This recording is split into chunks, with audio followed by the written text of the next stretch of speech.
Shadow of the Colossus. You know a game is popular when it has been re-released at least 2 times since its initial beginning in October 2005 for the Sony PlayStation 2, a remaster for the PS3 in 2011, and a remake for the PS4 in 2018. SOTC takes place in the Forbidden Lands where the main character, named Wander, ventures to find and slay 16 hidden colossi throughout the lands in order to destroy the shrine idols and free his girlfriend named Mono.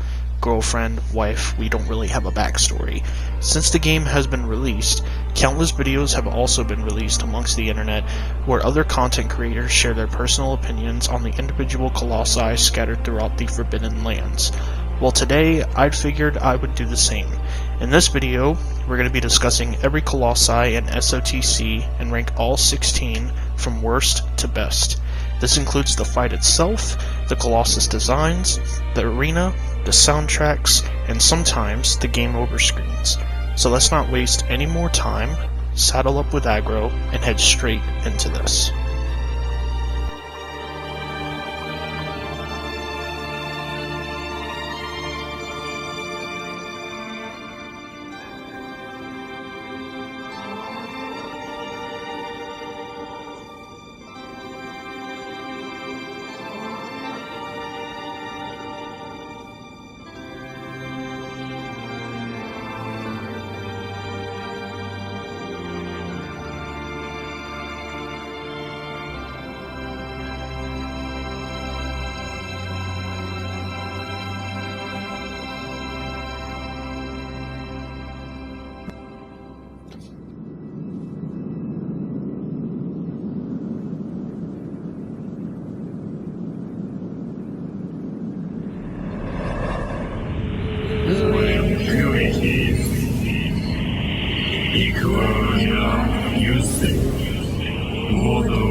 Kickstarting our list today is only the 4th Colossus in the whole game, Phaedra. Not gonna lie, even I'm not the only one who dreads each time I have to fight this skeletal monstrosity, as other creators typically consider this one to be the bottom of the barrel when narrowing down all of the colossi, and oh boy, do I agree with them. That being said, however, the fight is not terrible even at the bottom of the list. Located in Quadrant G5 of the map in a vibrant alcove near some ruins dotted around the place, honestly, this Colossus is not too hard to find, truthfully. It even has its own little introduction with some nice music accompanying it. It's pretty neat. However, the fight itself is anything but neat, to be honest. If I had to give Phaedra more points, they would all go towards its design, and yeah, that's all the positives I really have. So like I said a few seconds ago, Phaedra has a cool design. It's a horse, what could possibly be wrong with them? You know who else is a horse though? Aggro, and yes, she is required to fight this beast in the first place. Now, that wouldn't be such a problem if Aggro's controls weren't as weird as what they are to begin with. But the biggest trouble here is not Aggro, no. The biggest trouble is Phaedra's cooperation in the battle. In my experience, and in a lot of others, you spend more time trying to fire arrows at this thing to try and get its attention than you do trying to climb it. And that wouldn't be such a problem if Phaedra wasn't constantly losing interest in the player. Seriously, this thing does not pay attention. It's such a pain in the neck, especially since it only has one major sigil you need to target. It's not easy to view this thing either. But what makes it worse is there's actually one minor sigil that you don't even need to target. It adds nothing. The reason why I have Phaedra as the worst Colossus in the entire game is not because it's a bad fight, but rather it's the most tedious one in the entire game in my opinion. Couple that with the fact that the music, well yes, it is still a great soundtrack, gets pretty repetitive after hearing it non-stop due to how long you'll spend trying to figure out how to beat this monstrosity. All of these things combine together and you have yourself a recipe for great disappointment.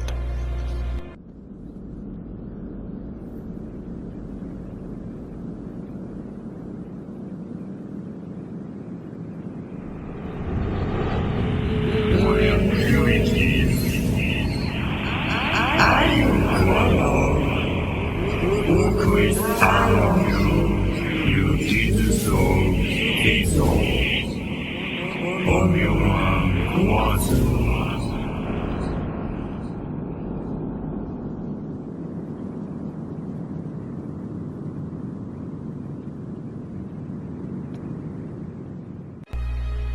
Following up our number 16 spot is Colossus number 14, Zenobia. A whole 10 Colossi battles after Phaedra, and this is the best they have to offer. They didn't even try to be creative with this one either. The model is almost the exact same one used for Colossus number 11, Zenobia. More on that one in a little bit. You know, I remember hearing something about Zenobia being the very last Colossus added to the game. While judging by the quality of this battle and the details I listed moments before, it should come as no surprise really. Located in Quadrant C2 in a once forgotten city, this Colossus, while yes it's not hard to find, does take quite a while to do so. Similar to Phaedra, Zenobia also has its own unique introduction grouped with a nice OST added to the mix. While that is nice, again, it does not fix this boss battle. I will say, while the battle can be somewhat fun traversing the different towers in reach of the other side of the city, it can prove to be tedious very quickly. But the biggest reason why I put Zenobia at number 15 on this list is because sometimes its AI seems broken. If any of you guys caught my request video I had made about a week ago, you'll know exactly what I'm talking about. Sometimes when you climb a tower and try to draw Zenobia's attention, it simply doesn't work. Look Zenobia, I understand the grass must feel very comfortable to keep rubbing your foot against non-stop, might I add, but could you, I don't know, pay attention to the godforsaken battle?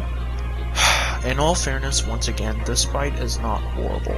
It's only better than Phaedra, and the music accompanying it, like all the other soundtracks in this game, is really good and does add some intensity to the battle. It also makes more sense this time around for Zenobia to have only one major sigil for you to target due to its size, something clearly not thought out for Phaedra's size. Still, with everything I had mentioned before, Zenobia leaves a lot to be desired, and this late into the game, having already beaten 13 other Colossi, this truly does not leave a good sign for what's ahead in the battles to come.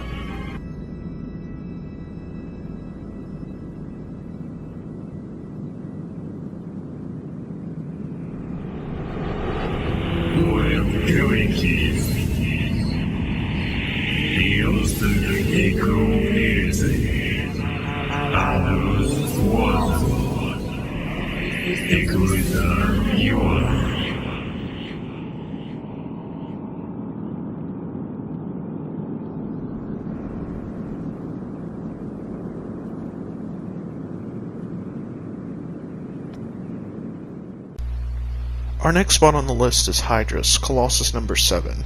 Hydrus resides in a lake located in Quadrant D1 of the map. At first, this Colossus took me ages to find as the light seemed to guide me in circles for what seemed like an hour or so. And from what I understand, other people had this issue as well. Definitely not a good sign for how I feel about this Colossi, but, you know, I have to be honest, I'm very disappointed by my choice to put it in the top 3 worst Colossi. Not because I feel like I haven't done a good job, no, it's because I actually really like this Colossi. Seriously, in terms of its design and uniqueness, Hydrus could have been one of my favorite Colossus, maybe even my absolute favorite one, and its game over screen looks really friggin' cool as well. That being said, I cannot accept how long it takes to defeat this Colossus. Look, I get that Hydrus is a giant eel, I do, but why in the world does it have to move so slow in the water? I've seen real-life whales move faster than this thing, but here Hydrus is just slowly plodding its way towards the player just so you can have the chance of being able to grab its tail, and if for any reason you don't, do it all again and hope you get it next time. It's such a giant pain to deal with, but I will say, once you do grab onto the Colossus, you're treated to one of the best OSTs this game has to offer. And yes, as you've probably gathered, this game's music is truly magnificent. I will probably link all the tracks I use in the description if you want to listen, which I highly recommend you take one. But yes, back to the Colossus, Hydrus had a lot of potential like I mentioned earlier, but unfortunately was met with major disappointment. It's not as frustrating as Zenobia or as boring as Phaedra, but the fact that it is so slow, unfortunately, keeps it from being higher on my list.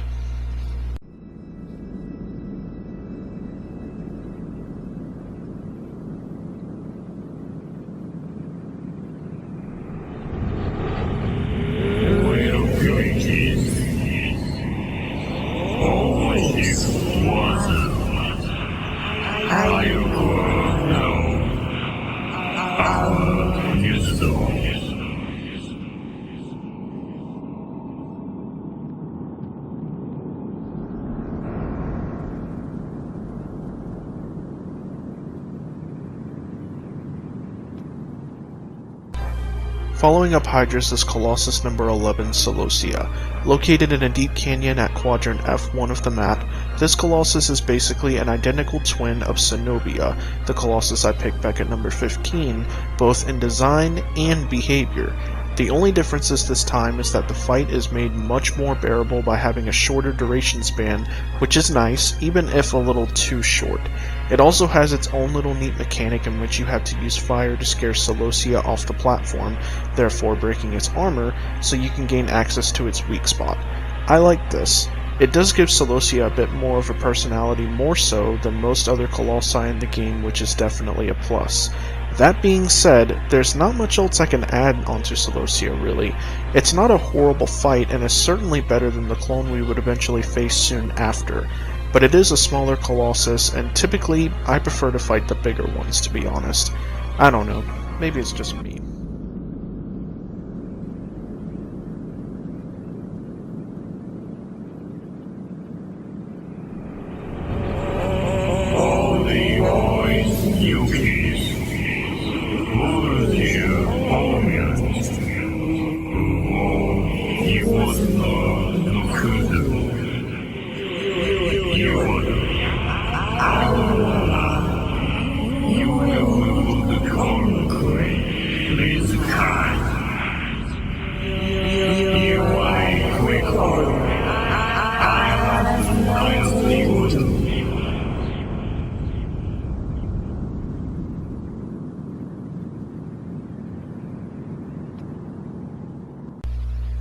So here we are at the final Colossus.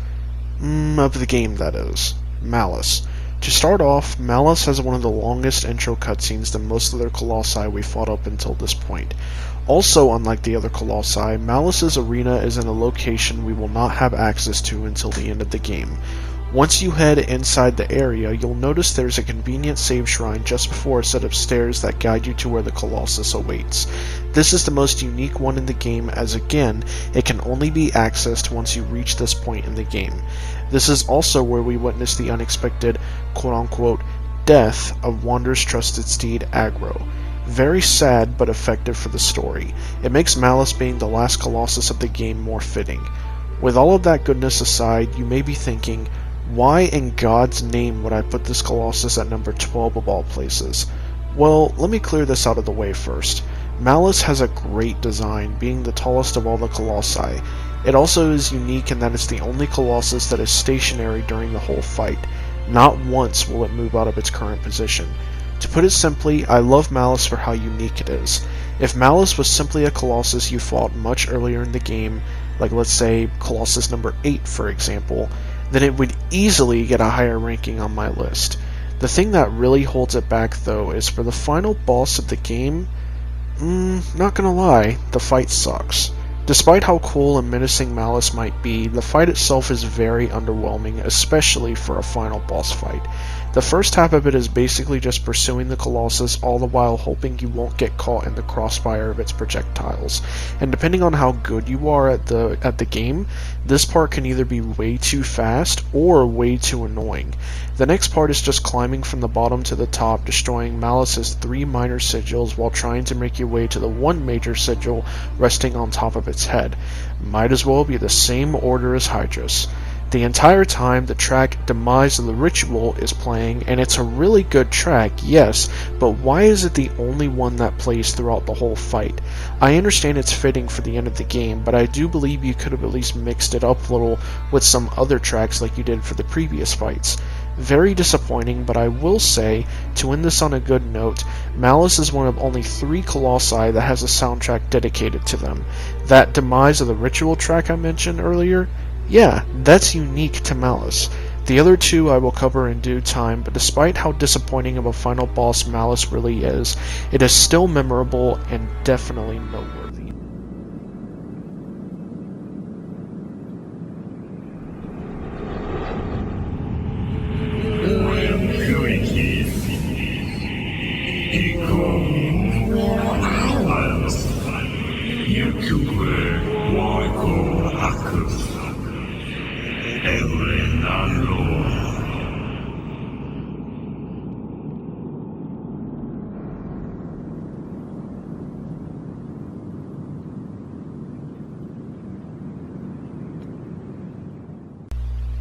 Our next Colossus is Kuramori, a giant lizard trapped inside a small arena-like building located in quadrant G6 of the map. Honestly, if I was ranking these Colossi based on the creepiness factor of each and every one of them, Kuramori would easily be number one on the list. As soon as you enter the arena, you're greeted to Black Blood, which is honestly the creepiest OST in the entire game. As you progress down the stairs, your heart and your mind are racing as you prepare to come in contact with this mysterious creature, and once you do, Liberated Guardian kicks in and dials all feelings of intensity to 100. The scariest part about this monster, though, is its face. I remember that this was actually the first Colossus I died to when I played this game for the very first time, and seeing that face pop out of nowhere, staring straight into my eyes, not gonna lie, I got pretty immense chills from that. Now you might be thinking, what's so bad about Kuramori? Well, the reason why it didn't quite make the top 10, and believe me, it was very close to doing so, is because of how easy and short its boss battle is. Depending on whether or not you are a new player, and depending on your luck of course, Kuramori's battle can be completed in less than 3 whole minutes. Now compare that to Hydra's battle, where I complained that it took too long to finish that battle. Well, I'm sorry, but 3 minutes? That is way too short.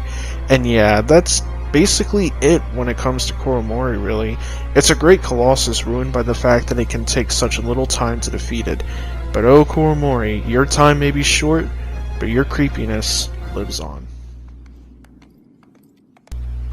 Now that we have finished ranking the first 6 Colossi on the list, that means we are now entering top 10 territory. So without further ado, let's not waste any more time and rank the top 10 Colossi in Shadow of the Colossus.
So our first top 10 candidate today is Bassaron, which should come as no surprise really, as Bassaron seems to be one of the more forgettable Colossi in the game, at least as far as I know. Bassaron resides in quadrant D3 of the map near some geysers which play a very important role in the battle. Bassaron is a giant turtle, so as you would probably expect, it moves very slow, and trying to get this thing to walk over the geysers so you can shoot its legs can be tricky at times. But oh man, is it truly satisfying when done successfully. Bassaron also has the ability to fire 3-round burst projectiles at the player, which are impossible to avoid without the help of aggro. That's another reason why it gets the number 10 spot, as once again, aggro's controls still do not shine very well, just like with Phaedra. It also only has one major sigil on its head, which makes the fight a bit easier unfortunately. The biggest thing Bassaron has going for it is its unique design, as it's the only turtle-like Colossus found within the game. Other than that, what else can I say really about Bassaron? It's not a bad fight by any stretch, and does have some good quality gameplay here and there. But to say it's a masterpiece by any means wouldn't be doing it justice in my opinion.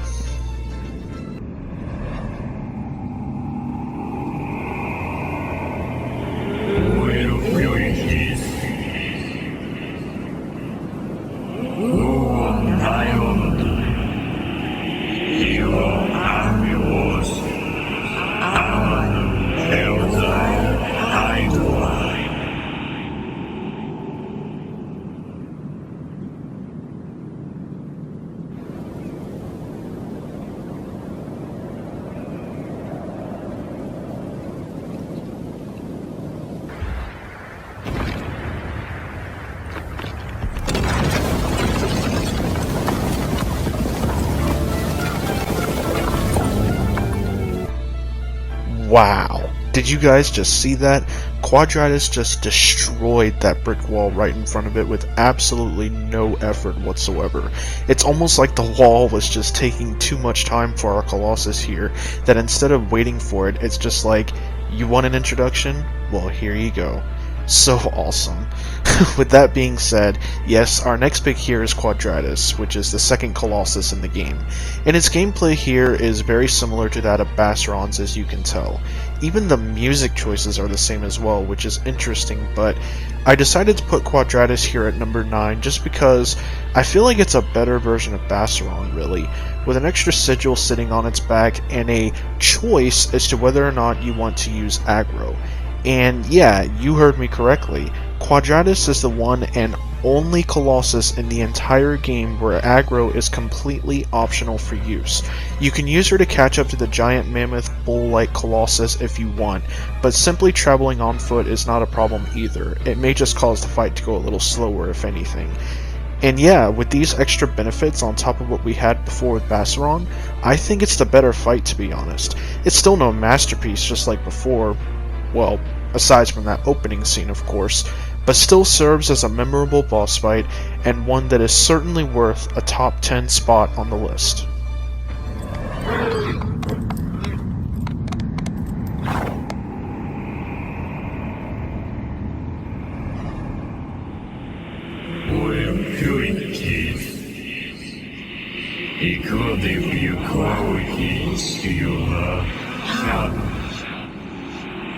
I am the Mewtwo, I could call the I could call.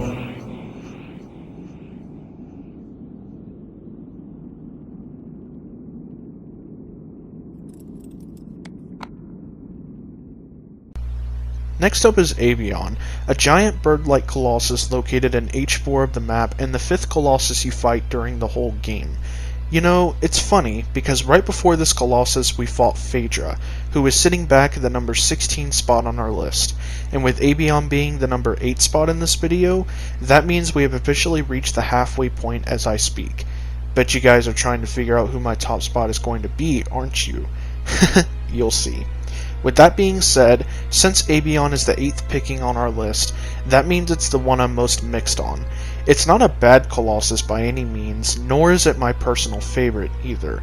It's got the perfect mixture of both good and bad gameplay, more so than any other Colossus that I can personally think of. I don't even know where to start really, so I guess I'll just start with the positives. For one, I love the look of this thing. As I'm sure you're aware by now, almost all of the Colossi in SOTC have unique designs. Well, this one is no different. It's a bird Colossus, and I love birds. It has some really cool sounds it makes too throughout the battle, and the image of this thing flying through the air is just wonderful. I also love how peaceful it is too. It's the second most peaceful Colossi in the game, right behind the 13th Colossus. Don't worry, more on that one in a bit. Once you hop onto Avion, it's a battle taken straight to the skies as you work hard to take out its 3 major sigils on its body, all the while trying so desperately to fight against the strong winds holding you back. All of that combined with the intense music makes this one of the most memorable moments in the entire game. However, we need to discuss the bad. As someone who loves Avion just like everyone else it seems, unfortunately it suffers from the same problem as Kuramori, where the battle sometimes doesn't last very long, really at all. Sure, it's not as short as Kuramori's battle, but if you manage to take out its 3 sigils as soon as you grab a hold of it, you're guaranteed to be finished in a matter of mere minutes, which is such a shame. And if you don't, you'll be sent diving down into the depths below, which is my next major problem. Yeah, swimming is not very good in this game, and let's say you're a new player who is bound to struggle with this sort of Colossus on your first playthrough, you'll find yourself falling off of it a lot, and having to constantly swim back to any nearby platforms you come across your way, if there are any nearby to begin with, that is. Another issue is once you do find a platform to get situated on, you might find yourself struggling to try and get Avion's attention in order to be able to grab onto it again. Sure, the first time is no issue, but the second time and on, it might take a couple more flights around the arena before it decides to give you another opportunity. Still, despite some major issues, I really like this Colossus. It makes for a great addition to the game, and had there been some other adjustments made during development, it would easily be put in the top 5 list.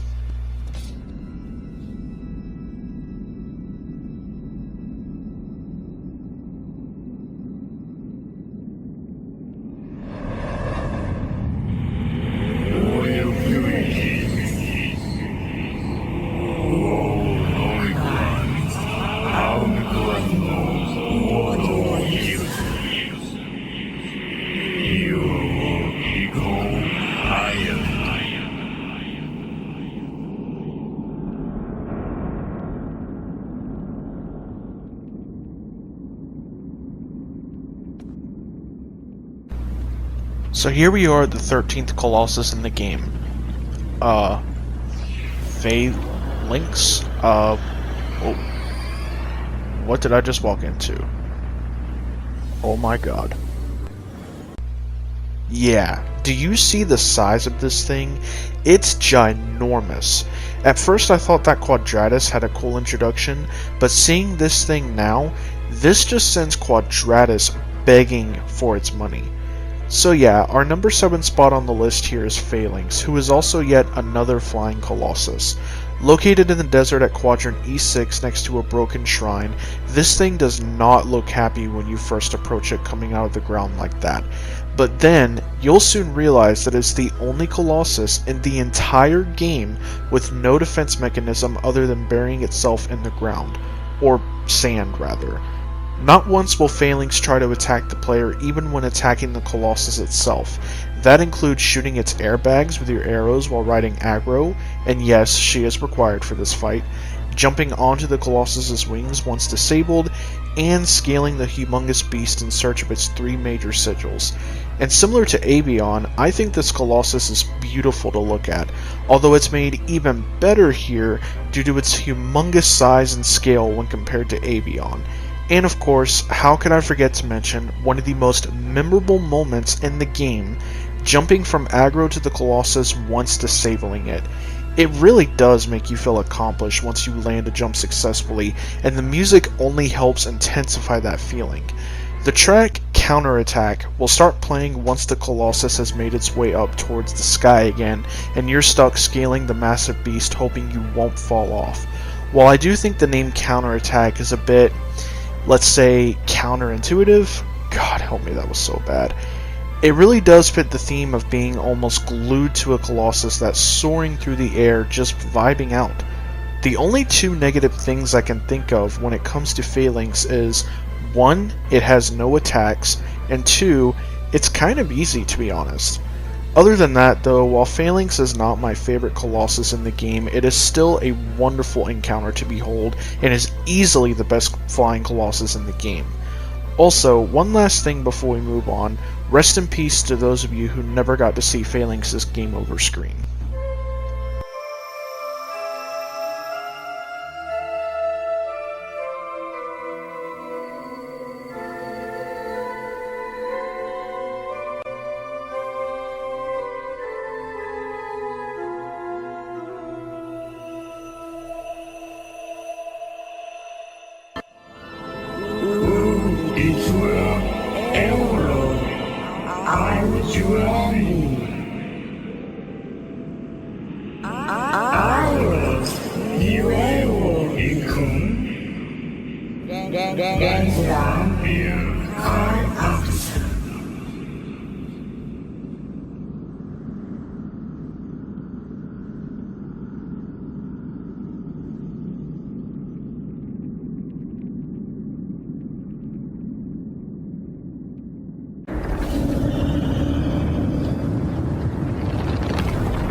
Seriously, what is it with all of these Colossi having such crazy entrances now? I think it's safe to say that going forward, every Colossus we look at this point will have some crazy entrances to present to us. But anyways, with that being said, our next Colossus today is Valus. the very first Colossus on our journey who is ranked just before the top 5. And honestly, that's the only reason why it's not in the top 5, is because since it's the first Colossus we face, that makes it therefore the easiest. Still, the scale and sheer size of this creature is sure to wow anybody viewing for the first time. Located south, just a ways away directly from the Shrine of Worship, Valus acts as a sort of humanoid colossus. It's clear at first that its intention is to not fight, but it is willing to defend its home from anybody that dares to enter it at their own risk. And that person is Wander. The way you have to go about destroying this thing is you have to weaken the Colossus first by landing a few blows at its minor sigil located on its leg. Once you do that, Valus will lean down, giving you a chance to grab onto its climbable fur and make your way to the major sigil resting on top of its head. Once there, just land a few more blows. Stab, stab, stab. Off with your head, you furry beast. It might take more than a few blows to kill it, but the only thing to look out for is the Colossus trying to shake you off. Once you have successfully done that, give yourself a good pat on the back, because congratulations, you have successfully defeated your first Colossus. Now there's only 15 more to... oh crap.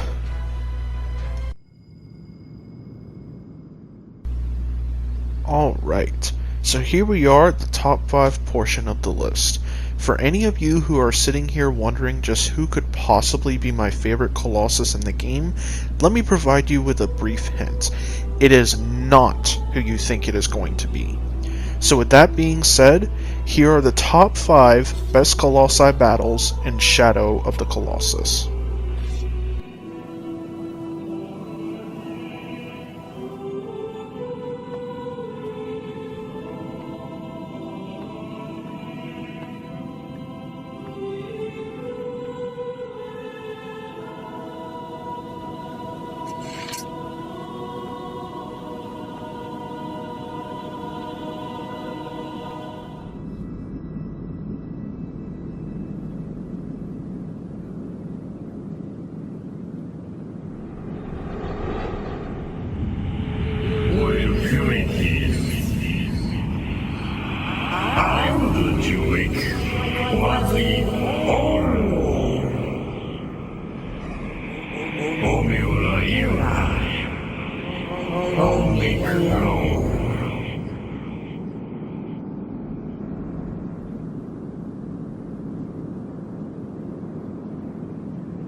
Wow, that beard is thick.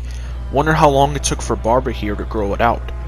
Anyways, to kick off this top 5 list, we have Barba, who is, in my opinion, one of the most memorable Colossi in all the Forbidden Lands. Located in Quadrant D6 of the map directly underneath the temple, you almost wonder how this thing was even tall enough to fit inside in the first place. Maybe the beard gods blessed it with some magical type abilities. Or maybe I just don't know what I'm talking about, which is more than likely the case. Once the fight begins, Wander is forced to make his way to the other side of the underground temple and find cover in an alcove which provides a hefty advantage for the battle. The player will have to be quick about climbing the walls though, as Barba is following directly behind and will smash through them without any problems. Not gonna lie, the idea of a giant beast following behind you as you desperately try and get yourself to safety is absolutely terrifying. It really does give you a sense of dread and unease as Barba moves especially fast for how tall it really is. Once you're inside the alcove, Barba will do one of two things. Either A, it will try and smash or stomp either the ground or the alcove in an attempt to disorient and potentially kill the player, or B, it will lean its head towards the alcove in an attempt to seek the player, all the while leaving its beard fully exposed in the process. If the latter happens, it is then that the player must take the opportunity to grab onto its giant beard while exposed, wait for Barba to lean back up, and then proceed climbing the furry giant in search of its two major sigils, the one on the left side of its back and the one on top of its head. To sum it all up, Barba's fight is great for the sole reason that it's one of the most balanced fights in the entire game. It doesn't last too long, but is also not incredibly short either. The music is also really good as well, and the only problem I really have with it is that there isn't enough strategy in my opinion compared to the other Colossi we have left to look at. Barba also doesn't have much of a personality either, but who am I kidding really? Even without those extra details, it's still an excellent boss fight, and one that serves as a great starting addition to the top 5.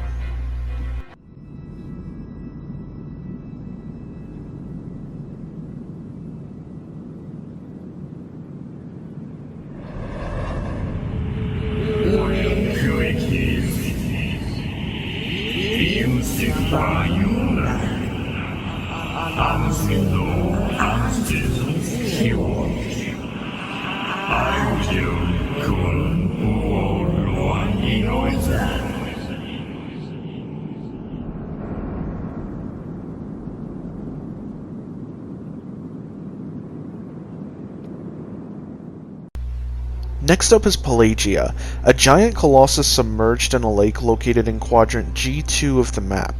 Now it might be a little surprising to see a colossus such as Pelagia sitting at number 4 of all places, just barely scratching the top 3. I mean, after all, it does have some of the same issues as Phaedra of all colossi. The first issue is that Pelagia does have the same problem as Phaedra, where it's always like that one kid in class that instead of doing what the teacher wants them to do, they instead decide to wander off and not take the class too seriously. The teacher in this case being Wander, of course. Although, I have to say, while that is still a problem here, it appears it's not nearly as persistent as it was for Phaedra's battle. The second issue is that since Pelagia has a very complex design, which I will discuss here in a minute, it can be a little tricky to figure out what exactly you need to do in order to defeat this thing. I mean, you would expect the sigil to be sitting somewhere at the top of its head, as that's how it mostly was in the other battles. But, surprise surprise, it's not. Although I'd argue that's more of a good thing than it is bad. It's only bad because of how long it might take for you to figure it out. The third issue, which again is mostly good than it is bad, is the track Creeping Shadow is used again, similar to Phaedra's battle. But unlike Phaedra's battle, where it proved to be more tiring with how long it drags out, and while the same thing can be said for Pelagia's battle as well, I think it's overall more fitting for Pelagia's sake. But the real big reason why Pelagia gets the number 4 spot is because I absolutely love its unique design. To this day, fans like myself still cannot quite understand just what exactly Pelagia's design is based off of. It's got a crown-like structure for a face and teeth sitting at the top of its head. It's also the only Colossus in the entire game that lacks any sort of eyeballs, although the tusks on both sides of its face have the same behavior as such, so that's more than likely the reason why. I think the biggest reason though why it didn't quite make the top 3 is due to the fact that the battle can kind of drag on. It's not the Colossus that I struggle with the most, but it's also not the one I had the easiest time with either. Trying to get this thing to pay attention can be a little frustrating, but other than that, I really have no other negatives that I can think of. It's a fairly decent fight for the most part, coupled with some great music, and add on to the fact that it's also the most mysterious Colossus we have in the game. Certainly a creeping shadow indeed, and a great candidate for a top 5 Colossi.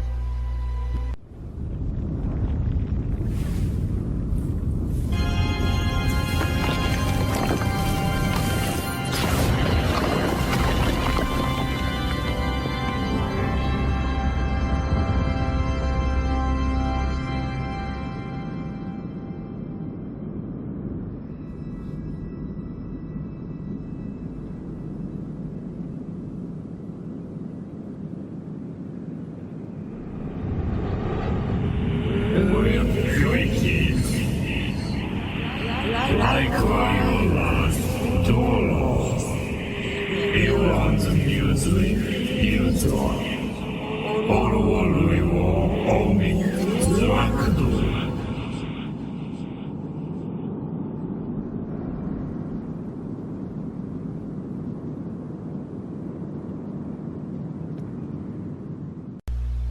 back at our number 7 pick, we took a look at Phalanx, the 13th Colossus we have in the whole game. In there, I mentioned how Phalanx was the most peaceful Colossus in the game, as not once would it attack the player no matter what they did. One thing I may not have mentioned is how Phalanx did not have much of a personality compared to other Colossi we have in the game. Well, what if I told you that there is actually a much harder version of Phalanx fought 3 Colossi ago, one that is faster and is much more aggressive. In fact, so aggressive that it is often viewed by fans as the most aggressive Colossus we have in the game, because that is exactly what Dirge is. Yes, with the sole exception that it lacks the ability to fly, Dirge is basically the sole sibling of Phalanx. And boy, let me tell you, it does not like you intruding on its territory. Its main goal is to let you know that either you really shouldn't have come here, and by really I mean you really shouldn't have come here, or that it wants nothing more than for you to be its fresh meat. Either way, you messed up, and now it's pissed. Dirge also expresses its anger towards the player by occasionally letting out the most aggressive-like grunts and screams of any Colossus, and especially does so if the player were to inflict any damage to it whatsoever. And let me tell you, nothing, and I mean absolutely nothing, is as epic as when you are sitting on the back of Dirge itself, trying so desperately to take out its 2 sigils.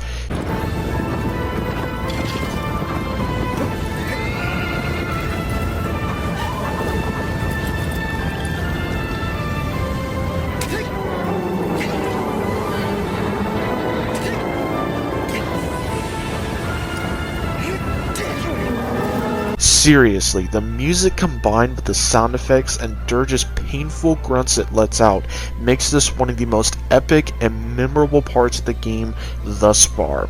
It really defines the theme of being a so-called Colossus Slayer, in my opinion, and makes an already great encounter even more epic.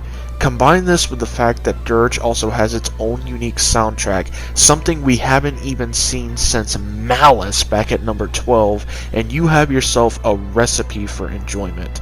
Dirge and Phalanx, 2 of the most interesting Colossi we have in the game, aside Pelagia of course, both with similar design and structure, but very different characteristics and behavior. Honestly, I really have no problems with Dirge except for maybe the camera issues, but those make up for having to use your own personal skills as a gamer to be able to knock Dirge unconscious, if you know what I mean. With all of that said, you can obviously tell that there is a good reason why Dirge deserves a spot in the top 3, but you know who else also deserves one?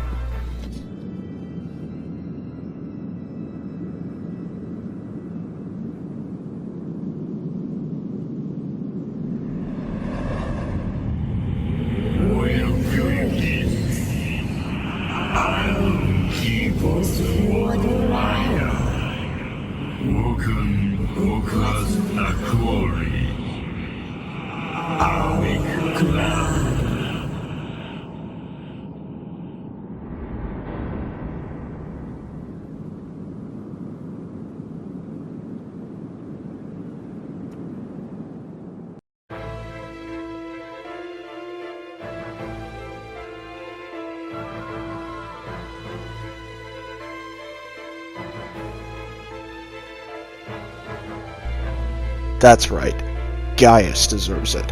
If you honestly thought that I would ever make a ranking video such as this one, and not put a Colossus such as Gaius in the top 3, then I honestly do not know what you were expecting. Because not only is Gaius my second favorite Colossus in the entire game, it is by far one of the most memorable encounters in this game, dare I say, in gaming history. Team Eco knew during development that when they had finished creating Gaius, they really hit one out of the park. So much so that they decided to boast about it in nearly half of this game's promotional material. And honestly, how can you blame them? Because everything, and I mean everything, about Gaius just screams Shadow of the Colossus. It starts off with Gaius having one of the most awe-inducing arenas located in Quadrant E2 out of all 16 Colossi found in the Forbidden Lands. Seriously, the view from atop of the arena is magnificent. You can even see the Shrine of Worship if you look close enough. Now, that's not to say the same was different for our other Colossi, but in my personal opinion, Gaius has the best one. You know what else Gaius also has? Yep, you guessed it, a really cool design. I mean, it's a freaking knight of all things. A knight sounds like something that would fit really well within the setting of Shadow of the Colossus. Of course, its sigils are in pretty obvious places, as you probably would have guessed by this point. One on its chest, and one on the top of its head. You know, Valus's club was cool and all, but how about we just glue an entire sword to Gaius here, said a Team Eco developer. Who needs clubs when you can have a sword attached to you? It also proves to be very useful for climbing onto the Colossus in search of its sigils, provided you've already shattered its wrist guard attached as well. Did you know that there is actually a secret way you can execute Gaius in this game? It requires you, the player, to defeat Gaius without even destroying its wrist guard, which is one of the most crucial things you'll need to do anyway in order to defeat this giant. However, it's not needed, and completing this tricky task will even unlock you a gold trophy on the PlayStation 4 version. They also added a similar trophy for Colossus number 8, Kuromori, where you had to destroy both its sigils the very first time it fell down. Yeah, I didn't mention that last time, but that trophy in particular seemed more like a lucky break than anything, only making an incredibly easy fight even more useless. This one feels much more rewarding though, and adds on to one of the many reasons why Gaius still makes players happy to this day. But there's still one more Colossus that we need to talk about.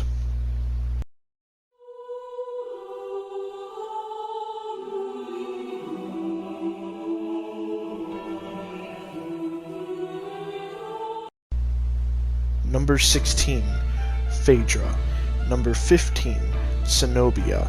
Number 14, Hydrus. Number 13, Celosia. Number 12, Malice. Number 11, Kuromori. Number 10, Bassaron. Number 9, Quadratus. Number 8, Avion. Number 7, Phalanx. Number 6, Valus. Number 5, Barba. Number 4, Pelagia. Number 3, Dirge. And number 2, Gaius.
Well, here we are at the grand finale and the final piece to our puzzle we have today.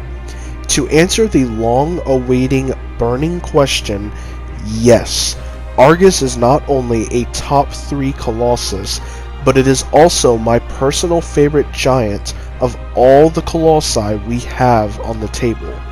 That means it outweighs any other Colossi design, music choices, the moment you jump onto Phalanx, the great introduction of Valus, the marvelous balance of Barba's fight, Pelagius' mysterious elements, Dirge's aggressiveness, and even the entire encounter with Gaius.